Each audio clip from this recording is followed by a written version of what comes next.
नमस्कार प्यारे छात्रों, आप हैं Rajkumar Patel sir YouTube channel पर। हम पढ़ रहे हैं निदानात्मक कक्षाओं हेतु मॉड्यूल विद्यार्थी अभ्यास पुस्तिका।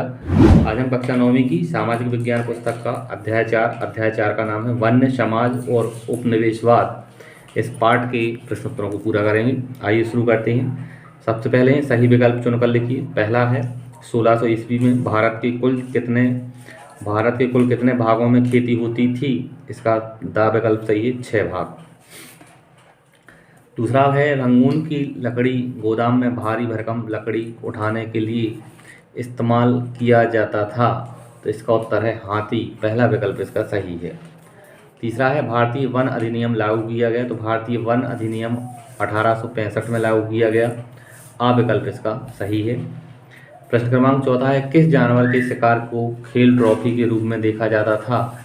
इसका बा विकल्प सही है बाघ। पांचवा है चाय और कॉफी के बागान लगाए गए। इसका उत्तर है वनों को साफ करके। आ विकल्प इसका सही है। छठवां है भारत का पहला वन महानिदेशक किसे नियुक्त किया गया।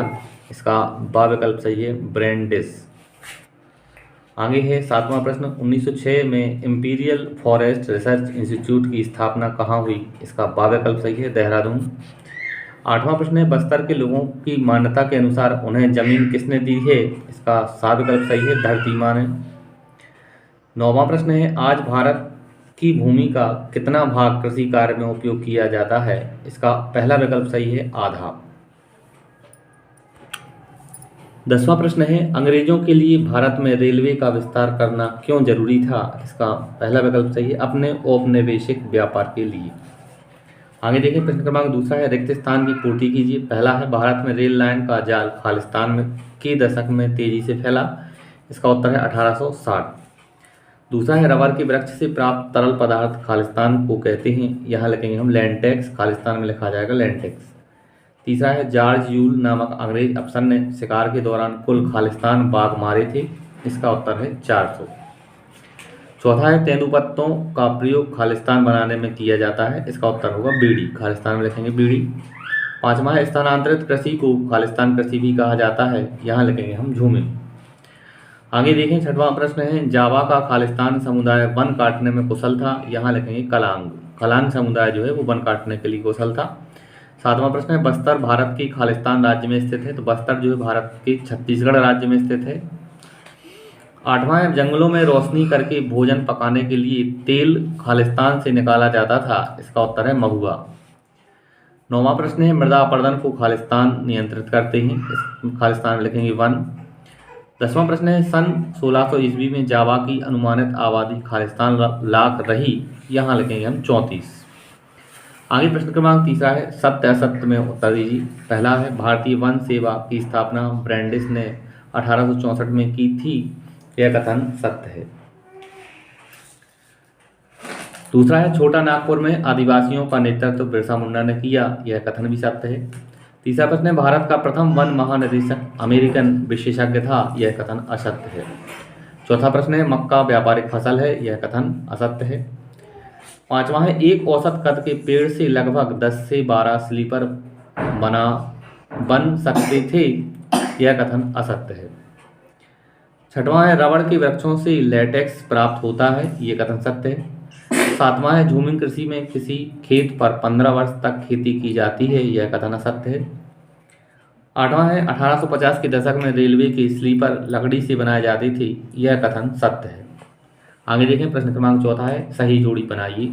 सही जोड़ी बनानी है। सबसे अच्छे वन तो सबसे अच्छे वन जो होते हैं वो आरक्षित वन होते हैं। यहाँ हमने लिखा आरक्षित वन।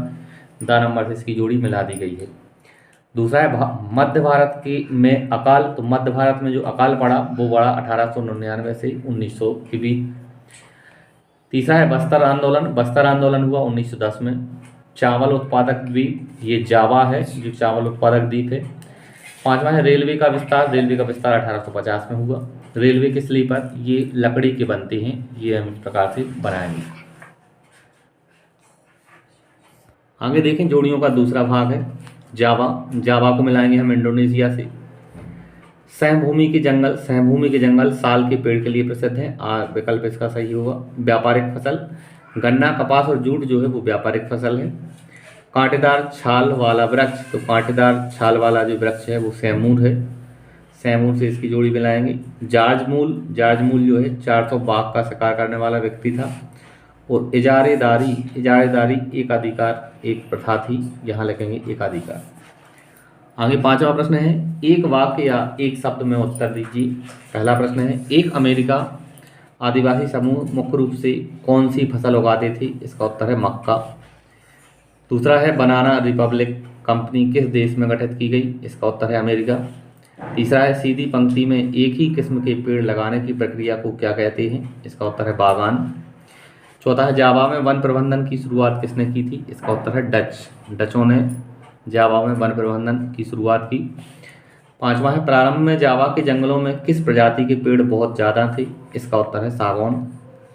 6वां है, इटली में स्थित पोपलर के जंगल किस लिए उपयोगी हैं? इसका उत्तर है लकड़ी के लिए।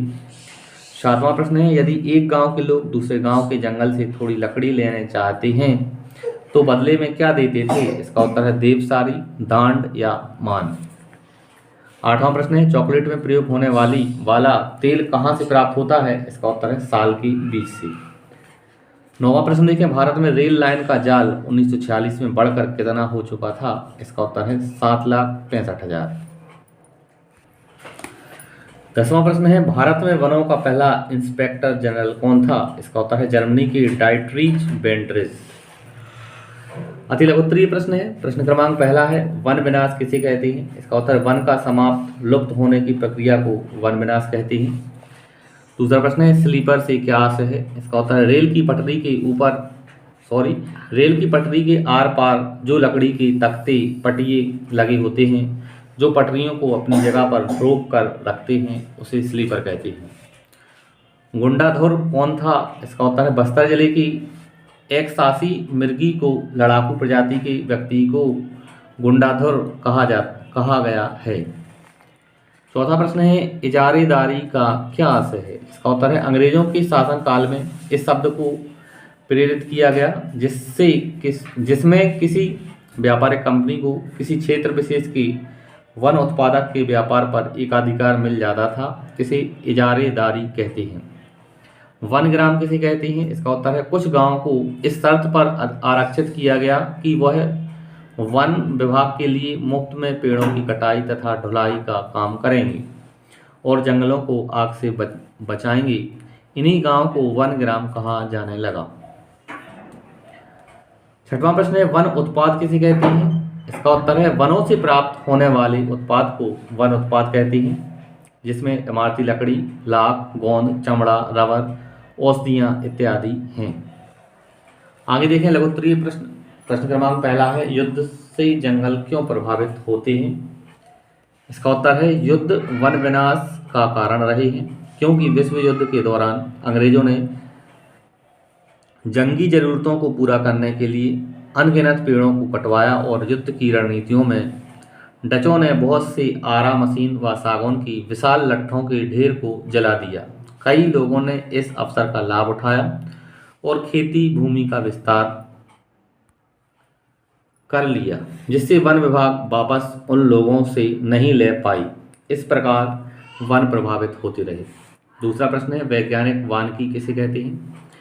इसका उत्तर है वैज्ञानिक वानिकी के अंतर्गत वन में विविध प्रजाति के पेड़ों को काट कर उस जगह एक जैसे पेड़ एक पंक्ति में लगाए जाते हैं तथा इसकी संरक्षण सरकार की देखरेख में होता है, उसे वैज्ञानिक वानिकी कहते हैं।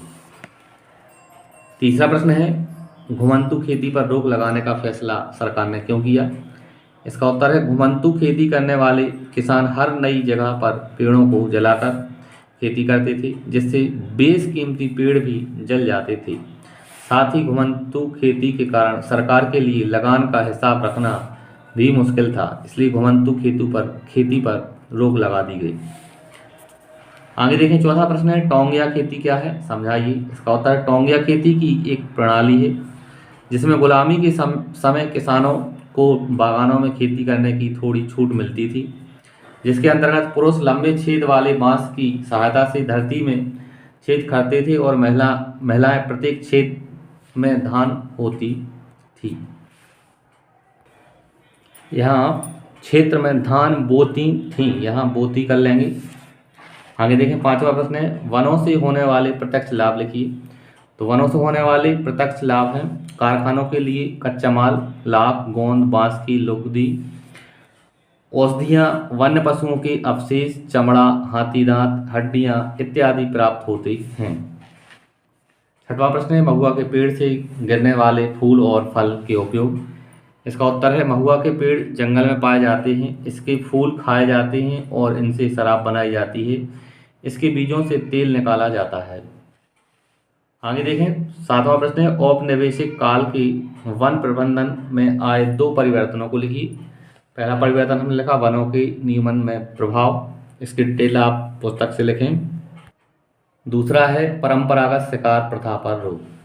आगे देखें 8वां प्रश्न है झूम खेती पर टिप्पणी लिखिए। इसका उत्तर है झूम खेती में जंगलों के कुछ भाग को बारी बारी से काटा और जलाया जाता है। मानसून की पहली बारिश के बाद इस राख में बीज को बो दिया जाता है और अक्टूबर-नवंबर में फसल काटी जाती है। इन खेतों पर 2-1 साल खेती करने के बाद कुछ वर्षों के लिए परती छोड़ दिया जाता है। 9वां प्रश्न है वन इलाके में रहने वाले लोगों को जीविका उपार्जन के 2 साधन कौन कौन से हैं। पहला लिखा है हमने कंदमूल, फल, पत्ते आदि वन उत्पाद।